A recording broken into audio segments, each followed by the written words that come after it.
امریکی ماہرین کی ایک ٹیم نے مصنوعی سیارچوں سے برمودا تکون کے علاقے کا تفصیلی جائزہ لینے کے بعد کہا ہے کہ شاید انہوں نے اس پراسرار مثلث کا معمہ حل کر لیا ہے۔ اس مطالعے کے دوران مصنوعی سیارچوں سے پورے سال برمودا ٹرائی اینگل والے 5 لاکھ مربع کلومیٹر پر پھیلے ہوئے علاقے کی تفصیلی تصاویر لی گئیں اور انہیں کھنگالا گیا۔ سائنسدانوں نے ان تصاویر میں ایسے بادل دیکھے جو شہد کے چھتے کی طرح 6 کونوں والے دکھائی دے رہے تھے۔ مزید چھانبین پر معلوم ہوا کہ ان 6 کونوں والے بادلوں کے درمیان ہوا کی رفتار 274 کلومیٹر فی گھنٹہ تک پہنچی ہوئی تھی۔ اتنی رفتار پر آنے والے طوفان شدید تباہی پھیلاتے ہیں اور بعض مرتبہ ہلکے مکانوں تک کو اپنے ساتھ اڑا کر لے جاتے ہیں۔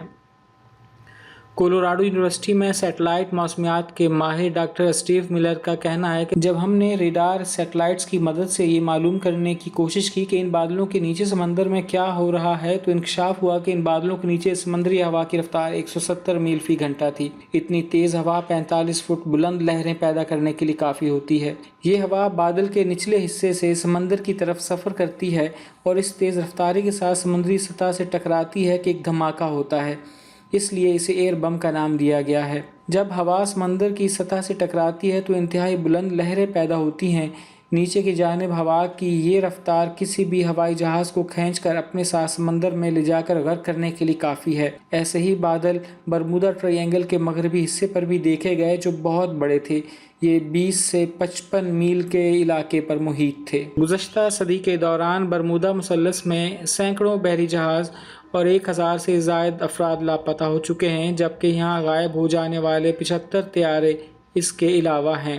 یہ وضاحت جزوی طور پر تو درست قرار دی جا سکتی ہے، لیکن برمودا مثلث میں بحری جہازوں اور طیاروں کی گمشدگی سے متعلق اور بھی بہت سی باتیں بتائی جاتی ہیں، جن میں رہنمائی کا نظام ناکارہ ہو جانا، جہاز پر نصب قطب نما کا عجیب و غریب انداز میں حرکت کرنا، افق کا تاریک پڑ جانا اور جہاز کے اطراف میں سمندر کا غیر معمولی طور پر بلند ہو جانا وغیرہ شامل ہے۔ یہ مفروضہ ان میں سے کسی بات کی وضاحت نہیں کرتا۔ ماضی میں بھی برمودا مثلث کی سائنسی وضاحت کرنے کی کوششیں ہوتی رہی ہیں۔